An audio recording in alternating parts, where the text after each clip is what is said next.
Hey there, are you ready to build a fitness business that becomes a true income producing asset? Then I welcome you to the Fitness Business Freedom Show, brought to you by Fitness Revolution. I am your host, Justin Hanover, and we have over 15 years of experience building thriving fitness businesses, and we are committed to sharing our knowledge and expertise with you. You can expect to hear proven business foundations and frameworks, success stories from our coaching partners, and guest experts to give you straight answers for your biggest questions. It doesn't matter if you have an online business, fitness facility, or operate as an independent trainer, you are in the right place to grow your business and create the personal freedom you desire.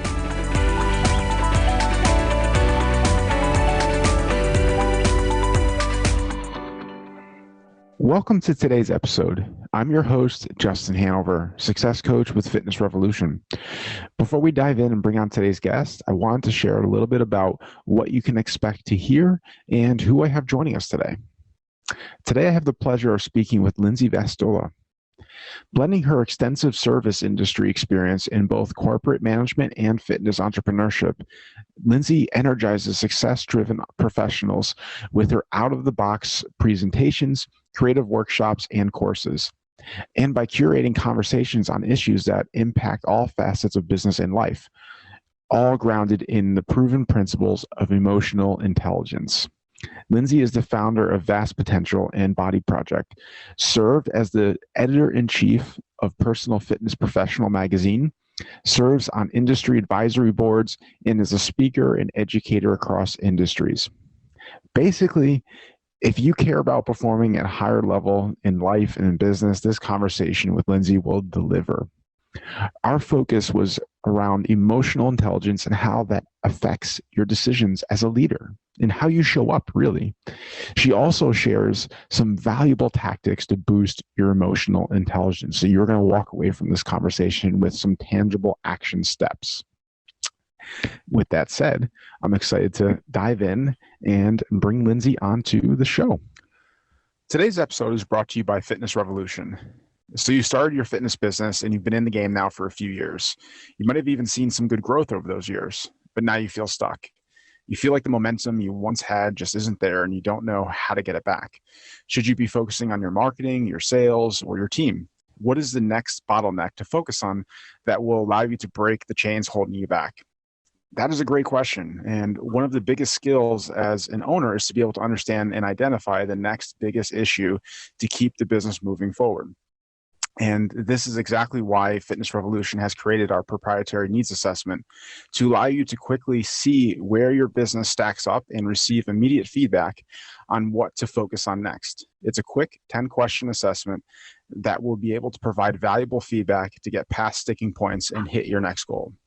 Whether you are stuck, feeling frustrated with your current progress, or just want to dial in what's currently working, this assessment is the first step to making that happen. I invite you to head over to the show notes where a direct link to the needs assessment will be so you can easily access it there. Now, let's jump into today's show. Lindsay, thank you so much for taking the time to spend it with us, sharing your insights to help other gym owners out there. Yeah, absolutely. My pleasure, Justin. Thanks for having me. The pleasure is all mine. So I thought it'd be great to just give a 1,000-foot overview of Lindsay and kind of how you got to where you are now. Yeah, absolutely. I always take this in context that it's never about me, but I think it's important to understand the lens through which I'm coming from and how it can hopefully bring value and maybe just a nugget of gold for any of you listening. So I came from a corporate background, worked the New York City grind for long enough to realize that that corporate grind was not, I'm not cut out for it. So I very unexpectedly left corporate international relations translation company where I learned a lot about leadership. I managed at a very, it was my first career, managed a $42 million division with, 30 employees, traveled, like the work hard, play hard. But, when I left, I said, what is it that I've always been intrigued by or passionate about, I guess, if you will. And so ended up going into personal training and started going door to door, just doing at-home personal training. Quickly filled the book with that, moved to boot camp. So this is about 15 years ago, when boot camps really were, outdoor boot camps were first coming, to I guess the consumer as something that they could do. And very quickly grew that. We expanded that to 3 locations. And then after about 3 years of doing that and creating a really great model and a great community, I opened up my fitness gym studio, and where I had a small group training model, peppered with, some group classes. So I owned my gym about 8 years, decided to sell that at this point. I guess it was about 3 years ago. And I made that conscious decision for a few reasons, which maybe we can get into, later on. But really, how can I leverage the experience in, my fitness, my studio experience. And what I was doing alongside was, for about 10 years, I was the editor of Personal Fitness Professional PFP magazine. And that really gave me a different finger on the pulse of what was going on in the industry. Obviously boots on the ground, owning a gym, but also seeing the 1,000-foot view. And then, doing a lot of speaking in the corporate space and in the industry. And I said, how can I take, and I think that this is where a lot of, especially seasoned fitness business owners, how can I take my experiences over the last 10, 15 plus, 20 years? How can I evolve my career? How can I, still serve a purpose and have and leverage that experience, but not necessarily, like, how can it look different, right? I was ready to get out of that gym space. So now what I do, primarily, I have a signature program that I offered in my studio, and I provide that as an online program, both to businesses in the corporate space. It's based on habit change and behavior change, and the tenets of emotional intelligence, which I know we'll get into, and also helping fitness business owners who want a program, and working with them to be able to integrate these types of programs into their business. So, if that's in a nutshell, there you go. So I'm just out of curiosity. I'm just talking a little bit about, like, what was your reason of why you felt it was time to get out of the fitness space and make this pivot? Yeah. Such a good question. Here's what I think started to, there's always something in our gut, and not to talk to, superfluously, I guess, but I think there comes a point where inside we're like, okay, I don't know if it's a been there, done that, or for me, the challenge anymore wasn't the challenge of, like, the excitement of it or the grind. It wasn't that. The challenge was, like, have I reached a point where within the 4 square walls of my studio, have I really, do I really feel like I'm evolving, and, or does it just feel like I'm doing the same thing on repeat and just trying to find a new way to work it, right? What's the next? It's always looking for the next. But I think more importantly, I had a mentor of mine when I was starting to feel this sense of, like, I don't know, it's time for me to evolve out of it. And then you're pulled because it's like, but I'm really good at it and it's working and the business is successful, but I'm not really feeling as, fulfilled as I once was. And now it's the grind that's getting to me. And he asked me, he said, if possibilities were limitless for you, what would you do? If possibilities were limitless, like if you have limitless possibilities, right? Maybe an infinite amount of money or time, what would you be doing and what would that look like? And interestingly, if you had asked me that question a few years prior, it would have been an easier answer or easier question for me to answer. I'd like to think that I'm a limitless thinker. I have visions and goals. But it was really interesting because at this point in my life, I couldn't answer it. I couldn't answer the question. And it really frustrated me because I thought, but I always have vision and I am a forward thinker. And when I started to really think about it, I realized, I said, you know what? I felt like my studio space, and I know this isn't the case for everybody out there, but for me personally, what happened was the studio space was an analogy for how I felt up here. And is this visual or just audio? Because if they're just listening, I'm pointing to my head, right? Like, Yeah. okay. So, like what's going on in my mind, I felt very limited. And my studio was kind of this analogy for, I feel very limited and boxed into what these four square walls are allowing me to do. And so I had to, and something we talk about in emotional intelligence is, how do I reframe this, right? So if I'm thinking my studio is holding me back, it's not allowing me to grow to the place that I want or take advantage of opportunities. And instead I said, well, what did I learn from the studio, and how can I use that experience to evolve into the next, whatever the next phase is? So it was just kind of a lily pad, if you will, along the journey. And that's when I made the decision. I said, all right, I've done everything that I can in this space. It wasn't a failure by any means. I was very blessed and worked hard to make it a successful business model. But if I'm not going to be fully present, I have two choices. Or a few choices. I can either find somebody to run it for me, but it would still require some mental energy of me, right? And do I really want to do that? I can find somebody to run it. I can sell it. Or I can, how can I then leverage this into whatever's next? And that's when I made the decision that, it's just time to close this chapter. So close the studio. And one of the hardest things that I did, but also like a necessary lesson along the way that makes those evolution steps, I think, much easier going forward. So I hope that answers your question. Yeah, no, absolutely. I think it's always interesting to hear the thought process that goes behind it and where you're coming from.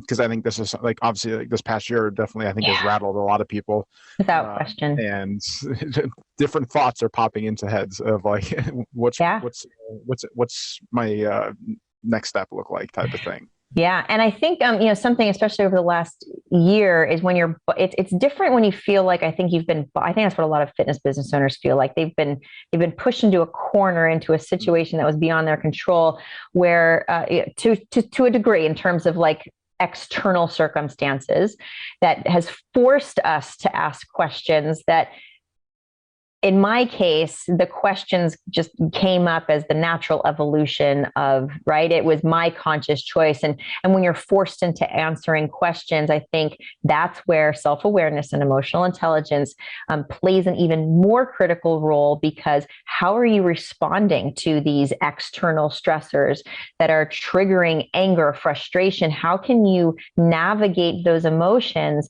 and still be sound and present of mind enough to make these really challenging, decisions that you weren't planning on making? Yeah, no, definitely. I don't remember where I originally heard this, but I love like that saying of like, don't make permanent decisions from temporary emotions. Yes. Yeah. Type of thing. And that's what you immediately thought of that when you said that. And that's true. Yeah. Because we're obviously, given the situations that people have gone through this past year, it can be triggering things that you might not be doing otherwise. Right. And yeah, really absolutely. Uncover that. So I think it's a good segue, like diving into more of the emotional intelligence side of things. Obviously, that's a passion and expertise for you. So let's could we just at least start with like breaking that down, what exactly it is, and how it relates to being an effective business owner. Absolutely. So if we don't mind, just a little backstory of how I became so intrigued and introduced to emotional intelligence. So as I mentioned earlier, I do quite a bit of corporate speaking and presenting, things from lunch and learns to workshops and things. And so companies would have me come in and speak on different topics that were typically in the lane of, how do I stay fit as a working professional? How do I eat well? Is it like all the stuff that's in our typical fitness realm? And one day I get a request to do a presentation on emotional intelligence. Now, this is, I don't know, 12 or 13 years ago at this point. Now, me being, I don't want to say cocky is not the right word. Maybe just, what, I can sell white on rice. Yes, I will take this presentation. I will figure out, I have no idea what emotional intelligence is, but I will figure it out. And yes, I will deliver an amazing presentation for you. So they approached you about it? Yes. Yeah. Because this company, what's that? I wonder what made them approach you with that topic. Because I had spoken at this particular company several times on other topics, and I think they were just familiar with me. I knew a lot of their employees. I'm presuming they were obviously happy with, my present, their experience with me. So and emotional intelligence, really, we hear so much more about emotional intelligence, probably in the last maybe 5-6 years. But prior to that, if you said emotional intelligence, the immediate thought, I remember doing my very first presentation in the fitness industry about EQ, or emotional intelligence. And one of my colleagues, who I adore, but we, play around, and he said, what are you going to do? Like, tell me that I got to get all emotional and cry over everything? And I'm like, wow, it's actually not that, but it's a great illustration of how we have this visceral response to emotional intelligence, thinking that it means, manly men need to cry more. And it's not that at all. So I started studying about EQ before, in preparation for this presentation. And it was like this defining moment for me personally, because I started seeing how this was starting to maybe explain frustrations, sticking points. I think that was the word you used in the intro, was like, what are the sticking points in my business, in my personal life, in my relationships, and helped me understand how to look at them differently through the lens of self-awareness. So at a core, emotional intelligence is kind of just simply, how aware are we of our thoughts, emotions, responses, tendencies, habits, thinking habits, doing habits. How aware are we? Some people might call this like self-actualization, right? Like, aware are we of who we are, what our triggers are, and how we respond. And then secondly is, now that we have this awareness, how do we let that frame or show up, if you will, like show up in different markers of our life. It's also, it's a few different layers. So emotional intelligence is self-awareness, but equally as important, it's awareness of other people. This is where you hear empathy as a synonym, if you will, with emotional intelligence. So can you really understand and have empathy for other people and be able to engage with other people through the lens of empathy versus, this is my gain, this is what I want from the outcome, and we're seeing this at play. I mean, especially the last 2 years, or how are we interacting and engaging with other people? This is an everyday core tenet that we need to be paying attention to.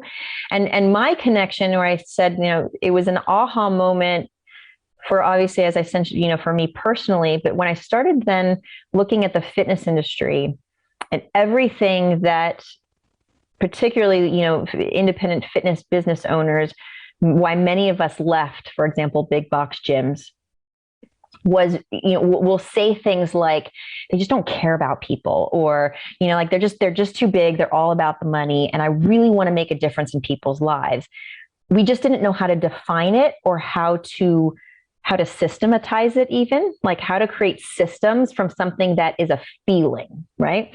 And so this, to me, is the X factor that differentiates, those who, fitness is a transaction. It's a buy a membership, show up to classes, show up to your training session and leave, versus an experience where you come in and you provide real transformative change because you understand the needs, wants, and desires on a truly deeper level of the client that you're attracting. And more importantly, then you're able to use that knowledge and that awareness to create your programs, to create your communication strategy, to focus on, how you need to retain or convert clients and keep them as loyal clients forever. So, again, I could obviously talk all day long about this, but when we're talking about emotional intelligence, it's the intangibles. It's those things that, there's just something about that person. I can't really put my finger on it, but they make me feel a certain way. They're very cognizant. You're able to manage stress in a different way. So you have that self-awareness piece, which we can dive into from a business owner standpoint, and then how also we are aware of other people, and how that then impacts our outcomes and our responses to those situations. Yeah, no, definitely. So in other words, it's not like someone who's on that roller coaster of emotion where they're like riding high and then down and riding high. Yes. And it's like they're able to kind of like cruise. I can't remember. I'm sorry to interrupt, but that's such a great analogy. I can't remember which football coach who coached the Colts for years. Dungy. I think it was Tony Dungy. I think this was him. He said he would tell his players, he said, you have to stay medium.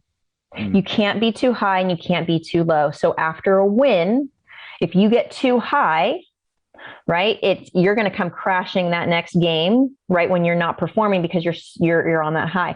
If after a loss or a disappointment, whatever, if you get too low, you've got to work so hard to get back up. So aim for medium. And emotional intelligence, that's just for me, a visual, and I teach it to my kids. That's it, like, where's your medium, right? We're these extreme emotions where we're really high and excited, which is great, but like stay there for a little bit, but how do you get back, to medium? You're going to have the tough points. And this isn't Pollyanna. This isn't me saying we need to be happy and optimistic all the time. It's recognizing when I'm high, sorry, that comes out wrong, but you know what I mean? Like recognizing when you're on those high emotions and the low emotions. But more importantly, what do I need to do to get back to medium? Because that's where we perform at our best. And we can do that with our clients. We can do that with ourselves. But that's a great, like you said, not the roller coaster. Yeah, I can definitely see, and even from my perspective too, of like different business owners I've worked with, and typically it's like the ones that are higher performers are the ones that are more even keeled, like where they're very, like what you would call is mild calm, like that type of demeanor to them, because they don't let things bother them in the same way. Exactly. Whereas like the person that is like every day putting out fires, it's just like every day is an emotional whirlwind, and it's so what I'm hearing is like the emotional intelligence is like basically like your grounding, like your root basically of like keeping you in touch with what matters, and if you don't have that, then you're kind of just blown in the wind of like whatever situation gets thrown at you is like what you're being like, how it's affecting your mood basically, obviously. Right. So I feel like we tie that into more of like how it obviously just like laying out the foundation of how it like helps people become more effective business owners, and what I guess you kind of like the tangible outcome of being more emotionally intelligent is, because I think this is something, like you said, it's been more of a recent thing of like been around the space, and it's one of those things that gets thrown around a lot. But I think if people don't fully understand the gravity of it, of like how much this can affect your life, they don't necessarily pay that much attention to it. Absolutely. If you don't see what it looks like. So here's, let me start with probably the most succinct way. If you're talking about a fitness business owner, whether you are a solopreneur or you have a team, all problems are leadership problems. And when you really understand the essence of what that means, it ties you back to like the importance of emotional intelligence. So what does that mean in practice? All problems are leadership problems.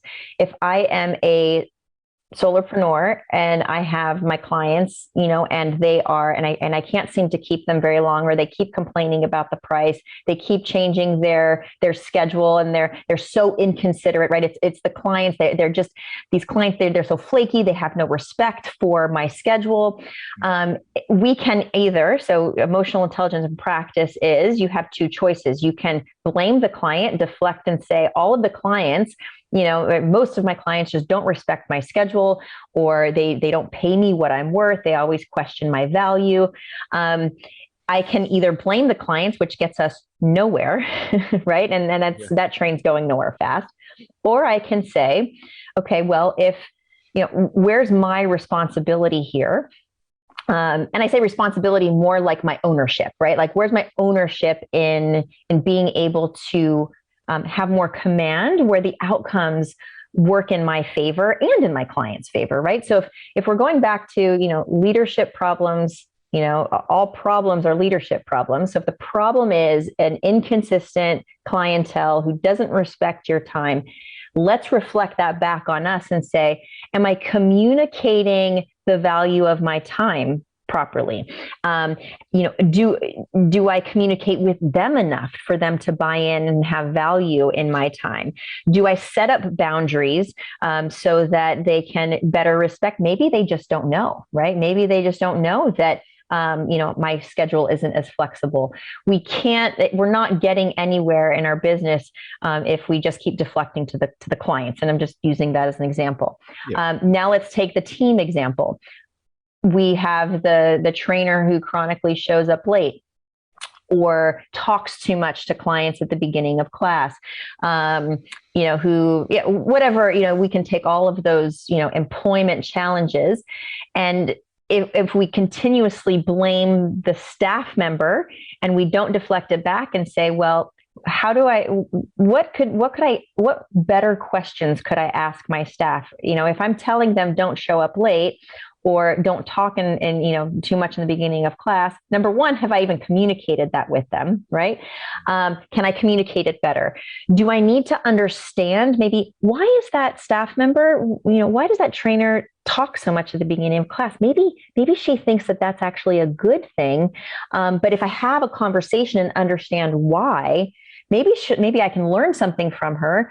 And it's an opportunity now for me to say, but you know what, we really need to be mindful of our client's time, right? You're just taking more command by being aware and understanding her position.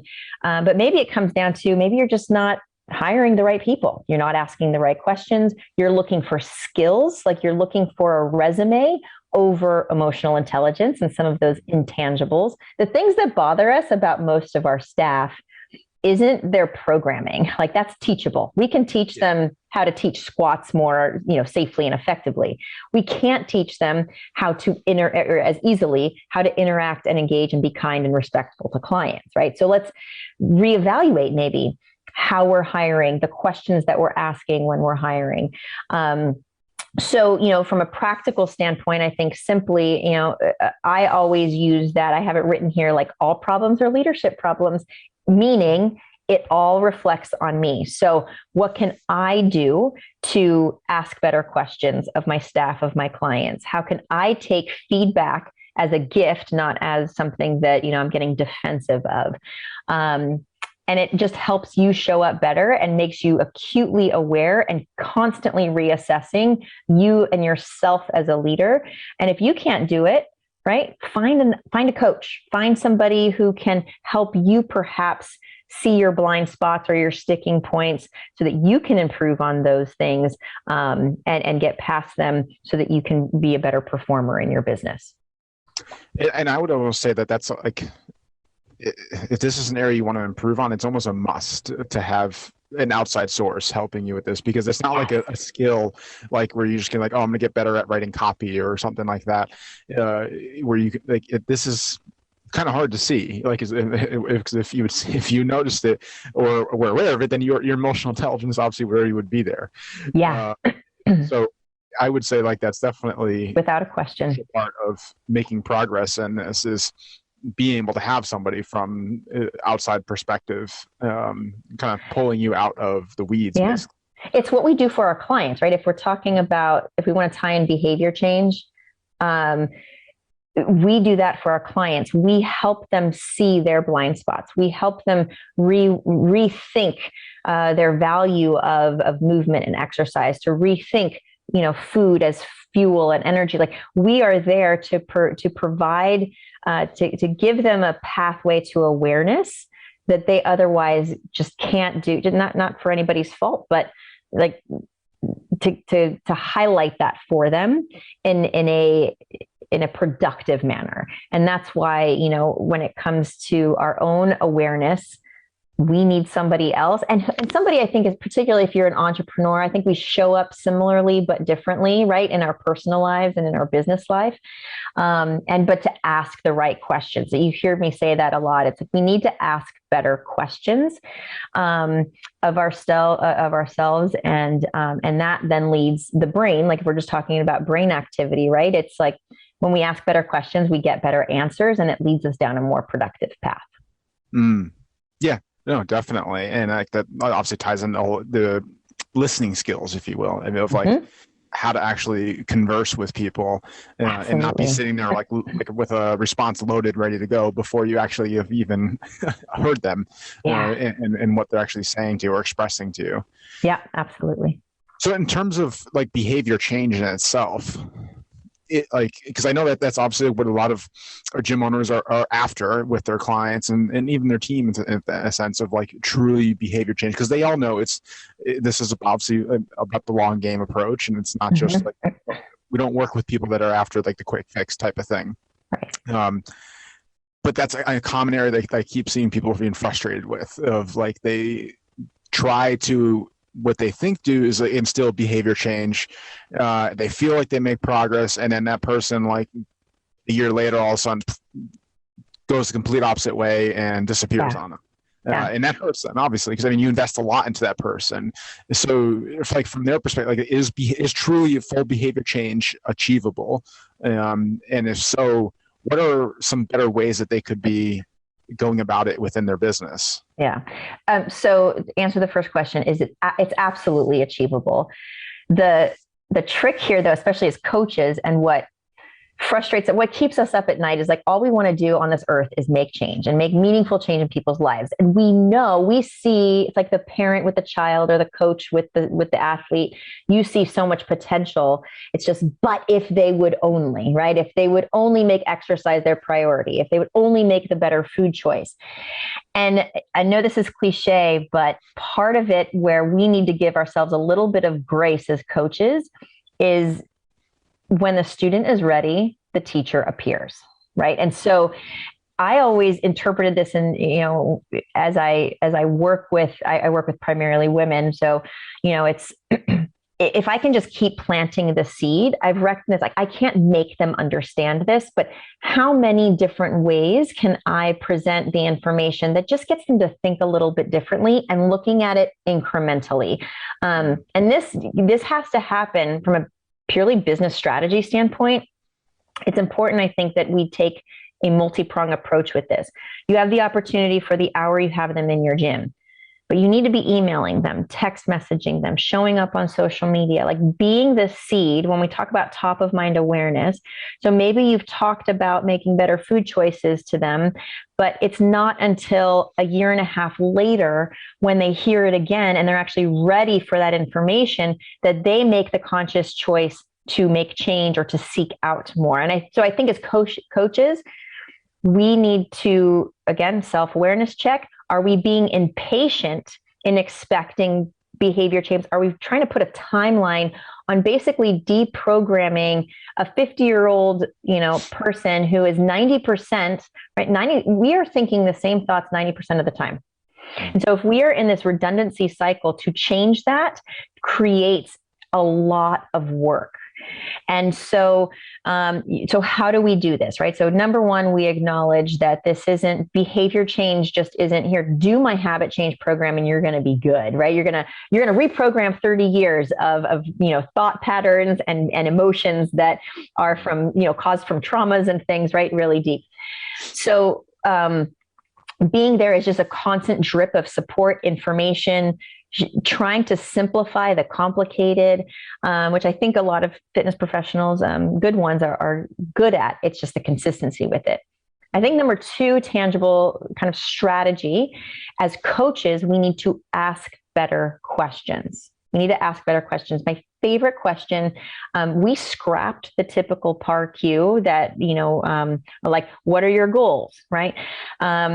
What would make you happy if you achieve, like those have a place. And I'm not saying those aren't, but one of the single most powerful questions that we ask is, tell me about a time in your life when you felt at your best.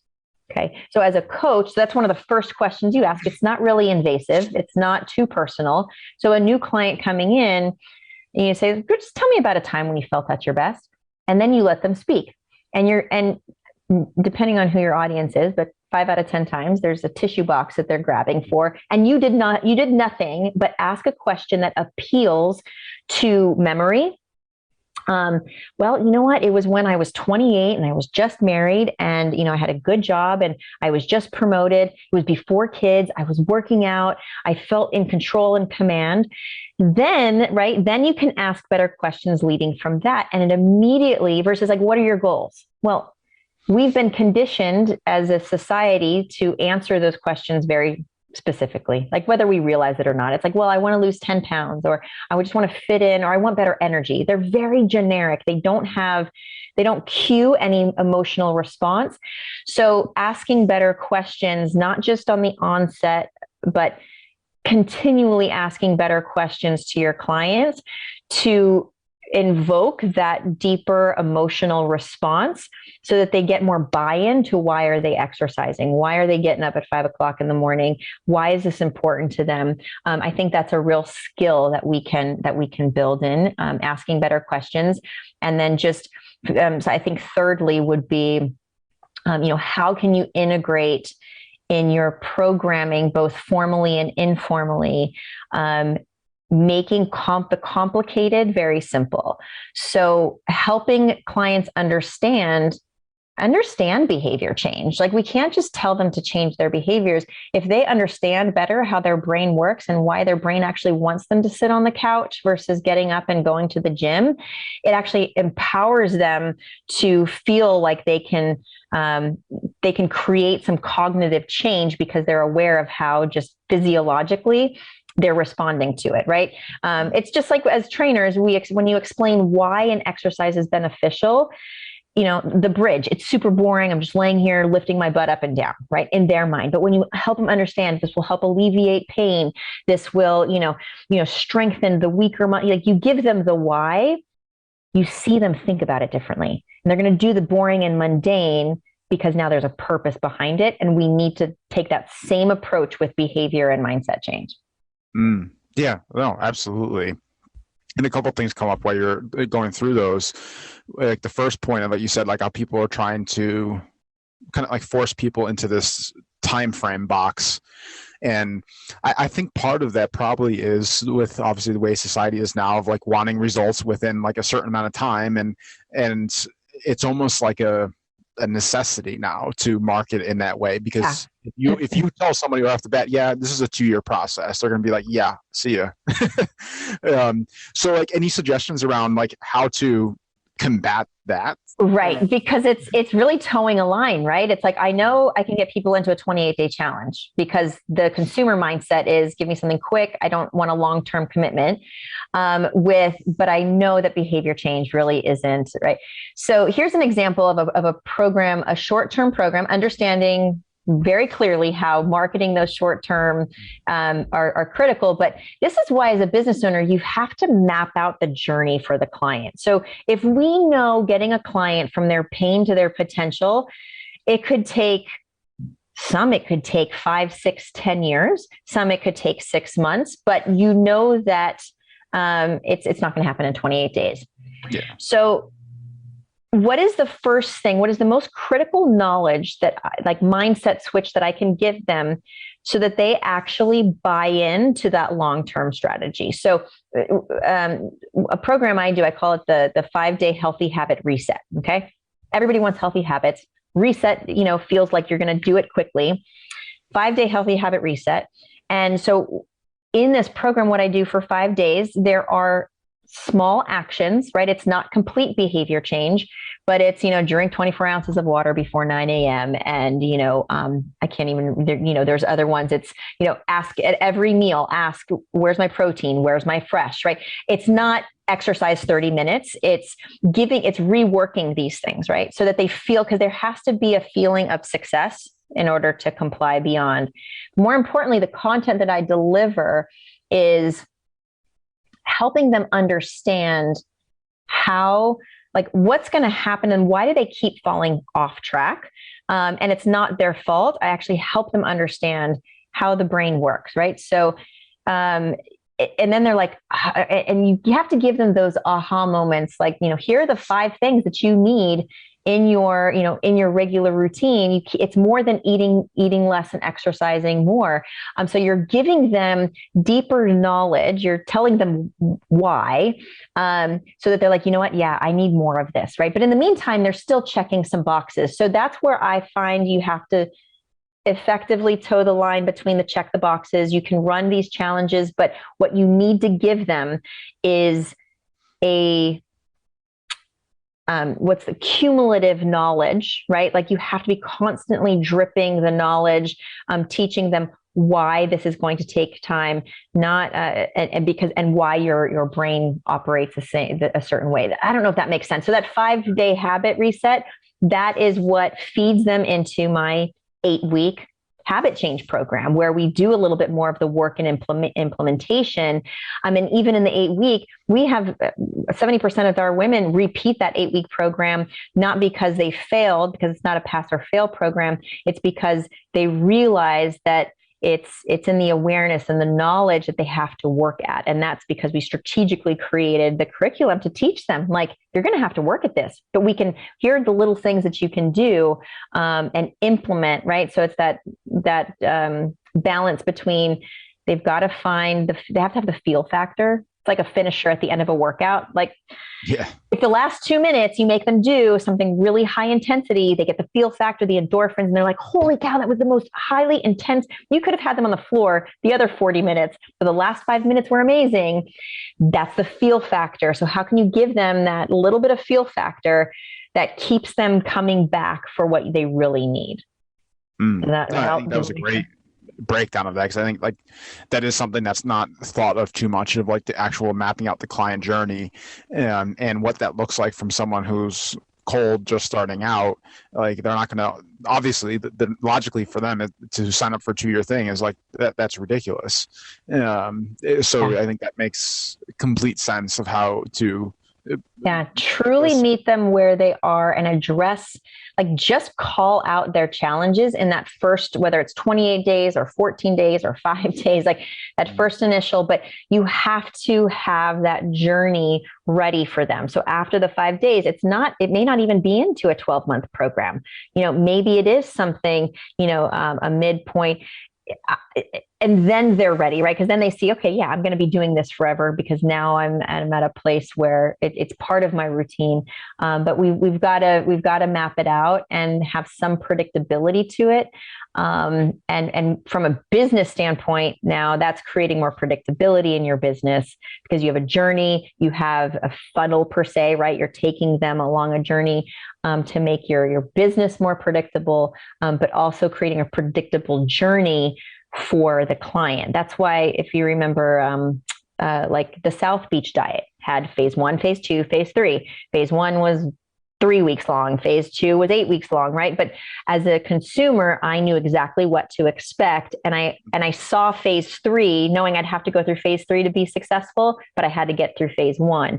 So how can you break that down and make that a core tenet of your experience, your client experience?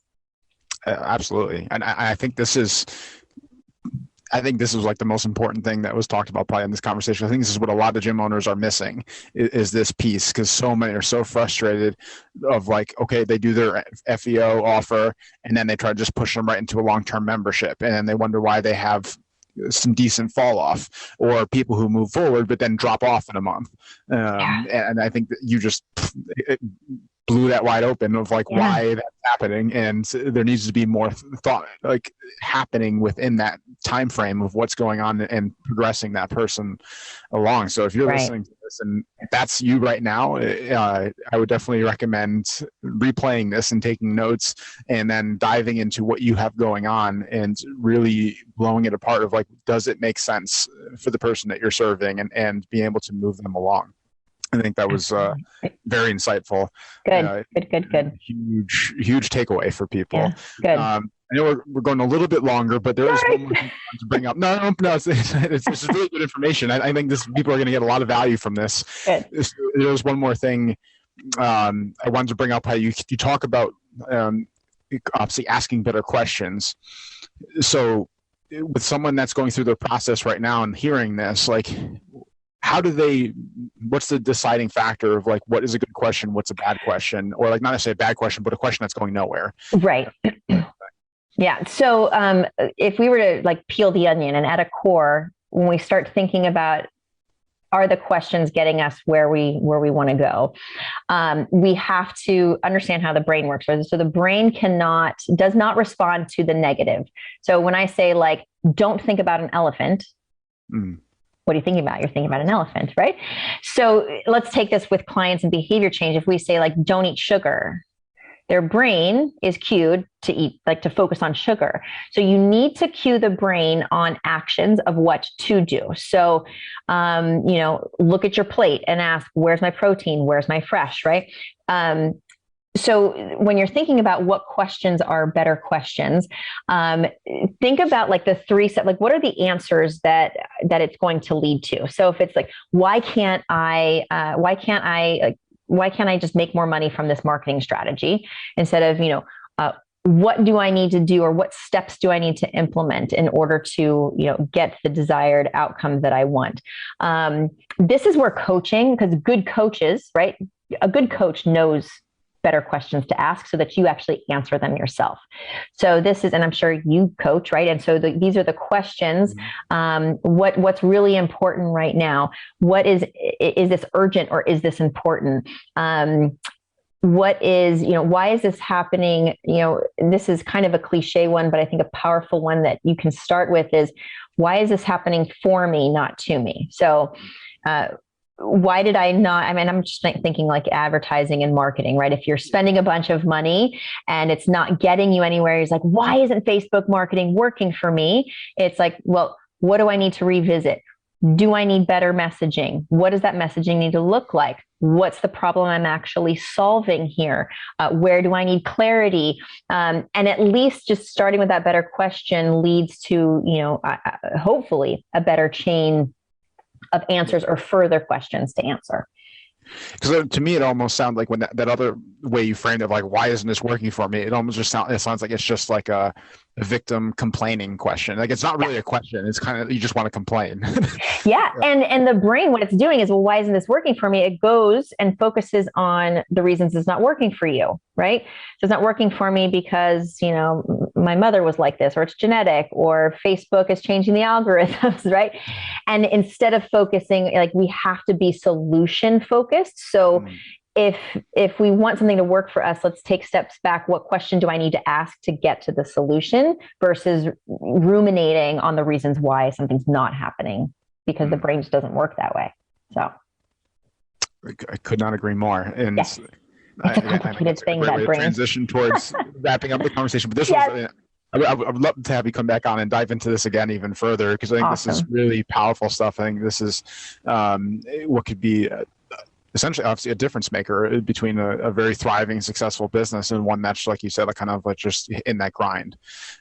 So for you guys listening to this, like, please, like, replay this, take notes, like, actually, like, plan to utilize what you're listening to, not just taking in more information. But as we wrap up, as I mentioned to you before, I'd like to end on like a note of like some, whether it's words of wisdom, insight, inspiration. Sure. If a gym owner came to you, what do you feel is like the most important thing for them to hear?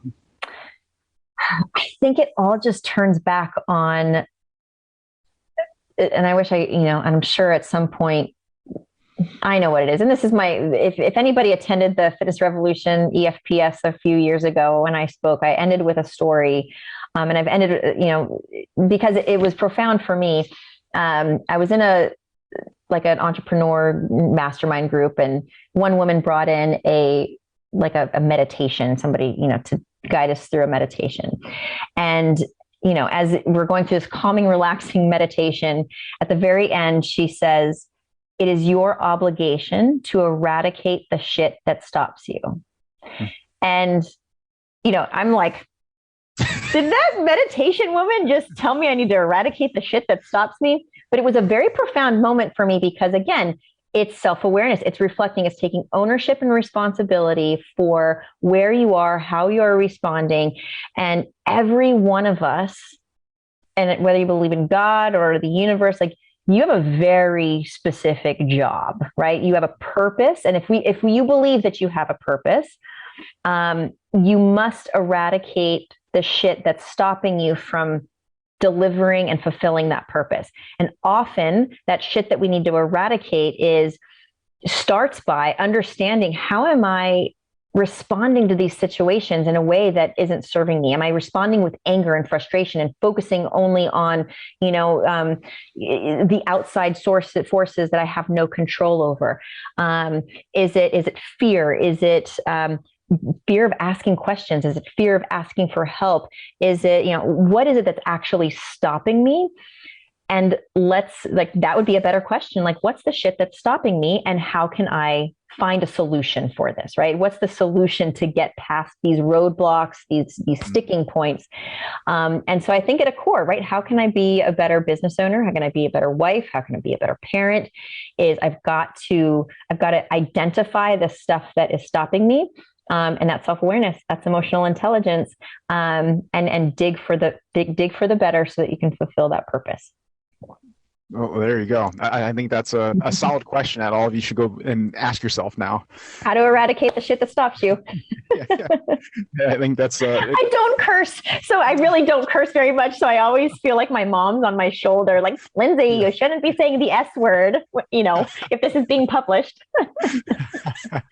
But, crap just doesn't sound the same. So. No, it doesn't hit the same way. No, it doesn't. It doesn't. But Lindsay, thank you so much. Absolutely, Justin. Thank you. And thanks for everybody for listening. Obviously what you do. It's people like you that really just make the world a better place. We're after to really get better at what we do and to make an impact with it. So thank you for that. Thank you, Justin. I appreciate that more than you know. And if anybody wants to continue this conversation with you and ask more questions, good questions, yes. How can they go about that? What's the best way for them to connect with you? Yeah, social media, Facebook, just Lindsay Vastola, or email me, Lindsay you can put it in the show notes, but Lindsay@lindsayvastola.com is probably just the easiest. Some of the shit that keeps stopping me is thinking you've got to have the perfect website and all that, and that's all in the works. So email is really the best way, and I aim to get back within a couple days. But reach out. Don't be afraid to just reach out and make the connection. It's really a part of my purpose to help in any small way that I can. Well, I really hope you do reach out to Lindsay if you're at all inclined or you feel any nudge to do that, because that's where doors open up and things happen when you just take that first step. And as you mentioned, we'll definitely have those links in the show notes too, just in case you're in a situation where you can't write it down right now or go there right now, so you won't be able to miss that. And lastly, I just want to thank you, the listener, obviously, for taking time to enjoy this conversation, because obviously without you, we wouldn't have a show. And I'm happy that you're looking for ways and resources to improve your business. It's so important and something that you should never stop doing. And as I mentioned before, now it's just not about taking in these resources, but applying these resources. So what are you going to do now to take what Lindsay shared and actually apply it to your life? And with that being said, I look forward to having you join us on the next episode of the Fitness Business Freedom Show. Thank you so much and take care. Thank you so much for listening to today's episode on the Fitness Business Freedom Show. On behalf of Fitness Revolution and myself, we are thrilled you are looking for ways and resources to move your business forward, and we are honored to be that source for you. If you would like to receive more business building support from us, be sure to head over to the show notes and join our subscriber list and stay on top of all the industry insights that matter most to you. Now, before I close out today's show, if you found this episode beneficial in any way, I just ask you to leave us a simple review to help other gym owners find us and discover this show. Thank you so much, and I will see you on the next episode of the Fitness Business Freedom Show.